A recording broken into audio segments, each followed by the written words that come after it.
The Championship's first three-game week is in the books. It went well for some, badly for others.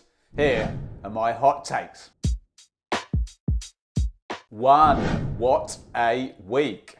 Take a bow. Leicester, Ipswich and Cardiff, who all delivered a perfect 9-point week across rounds 6, 7 and 8. Cardiff have jumped a whopping 12 places from 19th up to 7th after their 3 straight victories. The latest 3 points came at a Sunderland side in very good form themselves. The Bluebirds faced 66% possession and 16 shots, but Mark McGuinness popped up with a perfectly timed set play goal to nick the win. After a fair bit of concern about how things would go with new boss Errol Ballou and the continuation of that transfer embargo, Cardiff are definitely exceeding expectations. Fair play. In sunny Suffolk, it's now 20 wins in 23 EFL games for Ipswich, who just have not let up from the form of last season's amazing League One run-in. A topsy-turvy game against Blackburn saw Ipswich race into a 3-1 lead. They were then pegged back to 3-3, but still went on to grab the winner 4-3 via a Massimo Luongo goal. There's little more to say for fear of being repetitive here. The winning momentum is growing though, nearly as fast as boss Kieran McKenna's reputation is. And we have new leaders. Leicester welcomed back Nigel Pearson to the King Power with Bristol City, but a penalty from the great Jamie Vardy gave the Foxes a pretty comfortable looking 1-0 win. Are they going to budge? I'm starting to move on Leicester now. Those questions we were asking about consistency, controlling victories, they're starting to get answered now, and it does still look like there's plenty of headroom for the Foxes to power on further. It's an unprecedented flurry of points for both Leicester and Ipswich, who could both now drop to the form of the current 11th place side Millwall for the entirety of the rest of the season. Such is their good start, and still land around the normal number of points to end in the playoffs. 2. A fork in the road. It wasn't long ago, February to be precise, that on this very channel I was pitching Sheffield Wednesday v Plymouth as a potential League One title decider. Now, we've told the story of what happened after that far too many times, but the end result was that Sheffield Wednesday and Plymouth were promotion colleagues, both climbing from League One up to the Championship.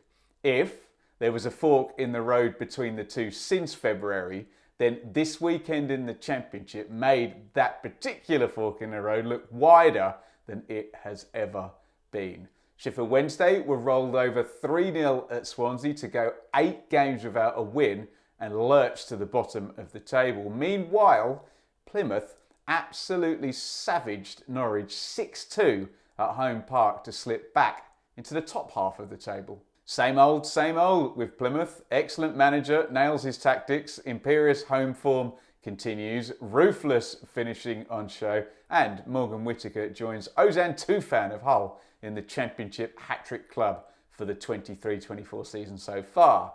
However stable and consistent Argyle have been, going back a few seasons actually now, Sheffield Wednesday's summer has been the exact opposite. We were worried about how Xisco would cope with that pre-season chaos, and the answer has sadly been so far so bad. Swansea were also looking for a first win of the season, and they eased past the Owls 3-0, probably much to the satisfaction of Mike Duff, who was in the dugout as the losing playoff final manager with Barnsley when Wednesday won at Wembley and things looked much happier up at Hillsborough. With the season slipping away for Sheffield Wednesday, we might be talking about a different type of fork in the road for Xisco and Mr. Chansiri sooner than I'd imagined. 3. Wacky races. Leeds United are giving me the impression at the moment of a sports car that's stuck behind a slow-moving vehicle on a single carriageway. They're smoothly following along behind, patiently waiting for the right moment to put their foot down and overtake. And if and when they do, as long as there's plenty of road left, they're probably going to speed off into the distance. Look, silly driving analogies aside, It was cruise control, against Watford, and a 3-0 win for Leeds gives them a playoff spot and adds another game onto a 6-game undefeated streak. My senses tell me at the October international break they might be nearing the slipstream of the top 3, who have already built up a nice lead. Up in said top 3 are Preston, who dropped 2 places to 3rd this week after a 1-1 draw at Rotherham. Despite this being a good result for the Millers, they also dropped 2 places into the bottom 3. But look, they're always good at seeing the big picture at the New York Stadium. Liam Lindsay equalised Jordan Hugel's opener to continue Preston's undefeated record. Perspective needed here for Preston North End too, whose outstanding start would have them out front in first place most other years in the Championship. Everyone is running their own race here. Leeds will be confident of picking up further speed. Preston will be looking to maintain theirs, while Rotherham will surely be happy to stick with the pack and choose their moment. 4 restless natives. Now, even though my missus had a nice list of chores for me to do this past Sunday, I did manage to sneak on a bit of Stoke 1, Hull 3. We'll credit Hull first. They haven't lost since opening day in stoppage time, in fact, and look well organised and comfortably worth their place up in the top 6. What did strike me, however, was the restless natives at the Bet365.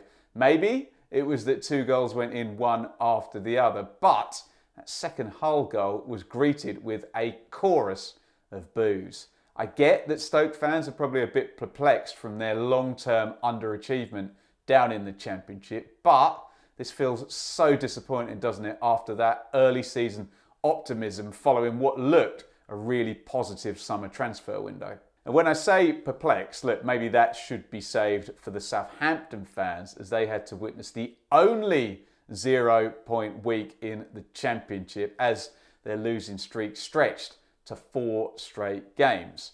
Russ Martin joins Alex Neil in being a manager who heard the disapproval of his side's fans this week. That was obviously mainly reserved for Southampton's 2 home defeats, but things did not get much better on the road up at Middlesbrough. If you ever want every red flag for a team with fragile confidence, then the Saints waved them all. Defeat at a team who hadn't won yet this season, the Leeds surrendered, and yet another player caught on the ball and the error leading to a goal. The natives are restless at Stoke and Southampton, which means the managers probably are too. 5, a quiet weekend in. Just so nobody gets triggered. Who am I kidding? Look, we'll quickly make mention of a couple of 0-0 draws in the Championship this weekend. The first was on Friday night between Birmingham and QPR. We covered this game on the watch along, so you can, if you like, get a blow-by-blow account of that particular game. Now, far be it for me to not promote my own content, but I actually wouldn't necessarily recommend you doing that. The other 0-0 was at the Hawthorns.